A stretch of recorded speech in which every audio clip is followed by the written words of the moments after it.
professor Vicente. Começou a aula para alunos inteligentes. Começou a aula do professor Vicente. Começou a aula para alunos inteligentes. Começou a aula, começou a... A aula começou. E nós estamos continuando a Segunda Guerra Mundial. Este é o assunto. Segunda Guerra Mundial. Depois que o nazismo se tornou poderoso na Alemanha, os problemas econômicos foram resolvidos, Hitler se tornou mais forte na política e tinha o apoio tanto da classe média, quanto da burguesia, quanto da grande maioria dos trabalhadores. Agora, Hitler tinha um intento maior: expandir o poder do nazismo. E essa expansão iria começar bem pertinho, começar na Áustria. Hitler contava com um exército numeroso, porque adolescentes participavam do exército de Hitler. Meninos de 14, 15 anos eram colocados como soldado. E Hitler contava com um exército muito grande. Com isso, Hitler anexou a Áustria e aí então ele vai começando o seu trabalho de ocupação e anexação. Depois então a Tchecoslováquia, e aí depois do acordo com o Japão, foi acrescentando pouco a pouco invasão da Polônia, invasão da Dinamarca, invasão da Holanda, invasão da Bélgica, invasão da Noruega. Hitler intentava fazer algo muito maior. E agora chegava a vez da França. Hitler invadiu a França. Hitler humilhou os franceses justamente na Sala de Versalhes. Entretanto, ele não ocupou toda a França. Houve uma parte da França que resistiu. É bom lembrar que a Segunda Guerra Mundial ela começa justamente com os interesses dos regimes totalitários, o nazi-fascismo. E Hitler tinha ao seu lado um aliado de nome Benito Mussolini. Mussolini deveria ter sido o mentor, o professor de Hitler. Entretanto, em algum momento da história, Hitler o coloca como segundo plano e ele passa então a obedecer às ordens do nazismo. De qualquer forma, há uma fusão entre as duas ideologias, nazismo da Alemanha e fascismo da Itália. Ambas tinham o mesmo interesse, a questão do racismo, a superioridade da raça branca.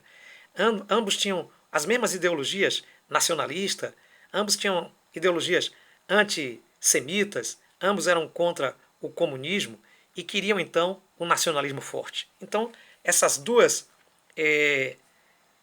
ideologias se fundiram em uma só, chamada então nazifascismo.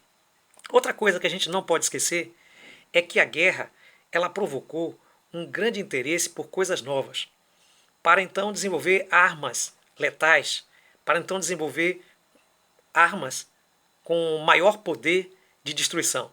Isso não havia começado na Segunda Guerra. Na Primeira Guerra já havia se desenvolvido então muitas coisas, muitas engenhocas de guerra que provocavam então morte em massa. E na Segunda Guerra isso começou a ser bastante ampliado com o uso de aviões, com o uso de tanques de guerra, com o uso de porta-aviões, navios que carregavam aviões, com o uso também de mísseis de todos os tipos e, por fim, então, a bomba mais perigosa, que nós vamos falar daqui a pouco.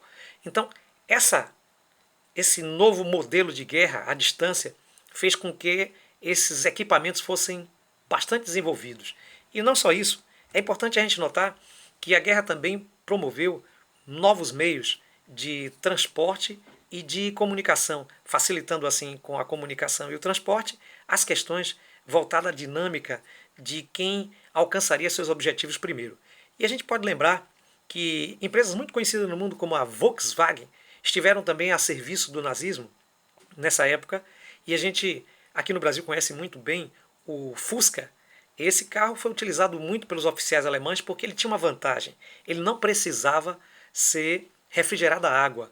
E na guerra, que a água em alguns lugares se torna difícil, era muito interessante ter um veículo assim. Então, muitos carros, muitos meios de transporte foram inventados durante esse período da guerra. É importante que a gente saliente isso. Bem, uma parte da guerra que ficou obscura até o final foram os campos de concentrações internos da Alemanha.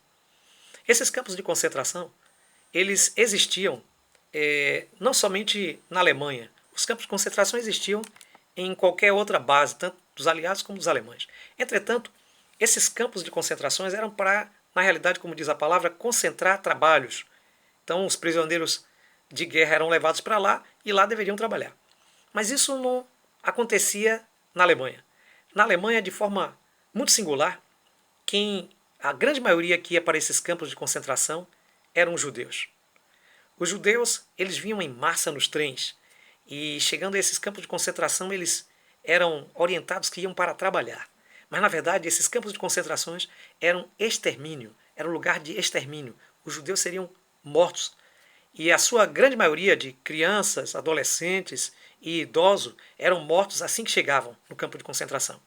E havia, na realidade, uma orientação de que eles deveriam tomar um banho quando chegava para fazer uma espécie de desinfecção. E então eles iam para um banheiro e lá eles tomavam uma chuveirada, mas esse era um chuveiro de um produto ácido e eles ali saíam como cinza. Os demais, que tinham qualquer ofício para desenvolver o trabalho, ficavam com um trabalho escravo até o momento em que os alemães achassem necessário ou que chegasse o próximo trem. Isso é bem ilustrado no filme A Fuga de Sobibor. É um filme que você pode assistir para entender essas questões ligadas ao extermínio ou o antissemitismo na Alemanha. Também posso recomendar outros que são de grande proveito, como A Lista de Schindler, O Menino de Pijama, é muito importante na compreensão desse momento que viveram os judeus na Segunda Guerra. Bem, os judeus, eles lá no campo de concentração, eles eram usados como cobaias para testar vacinas e medicamentos.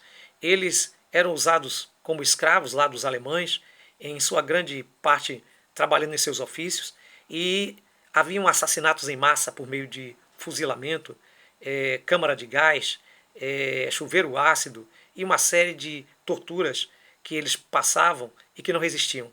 Além disso, a alimentação no campo de concentração era uma alimentação de baixo teor calórico e de uma qualidade péssima. Então, os judeus vivendo naquele estado de coisa era realmente complicado e eles acabavam morrendo. E muitos dos corpos dos judeus eram colocados em covas coletivas, sendo arrastados por tratores e cobertos com um montão de terra. Realmente foi uma parte da história muito ruim. Mesmo antes de ir para o campo de concentração, Hitler havia feito uma política para que os judeus desocupassem a Alemanha.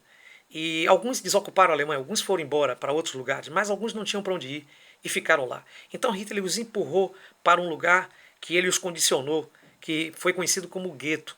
E nesse lugar eles viviam em condições muito ruins.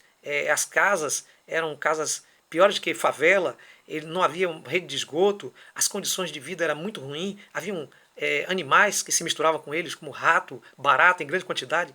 E Hitler filmava aquilo e levava para o cinema, para então dizer que os judeus eram a escória de toda a nação. Isso porque os judeus, anterior ao período da guerra, eles ocupavam na Alemanha cargos importantes, como banqueiros, como grandes comerciantes, e Hitler achava que isso estava acabando com a possibilidade dos alemães, que ele consideravam germanos naturais, participarem do poder na Alemanha. E então ele empreendeu esse esquema pesado contra todos os que eram descendentes de Sem, todos que eram semitas, portanto, judeus. Bem, com isso, nós percebemos que Hitler estava aprontando uma maldade que inclusive foi só descoberta depois, no final da guerra. Poucos sabiam que isso estava acontecendo. Bom, não era somente Hitler que fazia violência na guerra. A violência era feita de todo o lado. Todo lado, então, havia grande tipo de violência. Os aliados também, quando aprisionavam as pessoas, faziam tortura. Os japoneses faziam torturas com as unhas. Muitos dos aliados acabavam violentando as mulheres, inclusive muitas mulheres japonesas foram violentadas, e havia então violência por todo lado. Outra coisa que é importante que a gente se lembre é que enquanto Hitler conquistava a Europa, os japoneses também se expandiam pela Ásia. de tal forma que iam tomando as regiões ao seu redor, todas as ilhas ali que foram possíveis eles dominarem, no Pacífico eles dominaram, e inclusive um território da Manchúria que pertencia à China. E com isso, os japoneses se tornaram cada vez mais atrevidos e no dia 4 de julho, eles fizeram um ataque à base americana. Eles fizeram um ataque à base americana em 41, pegando então os americanos desprevenidos, porque era um dia da independência, eles estavam ali comemorando, distraídos, e então eles chegaram a Pearl Harbor e fizeram um grande ataque e destruíram quase tudo da base norte-americana. E os americanos ficaram muito irritados com essa situação, querendo uma revanche. Bem, depois disso, nós temos aí um momento em que Hitler acaba por ir perdendo a sua força e vai então permitir que os aliados tomem parte do seu domínio. E então as coisas começam a inverter para o lado de Hitler. Isso a gente continua no próximo vídeo.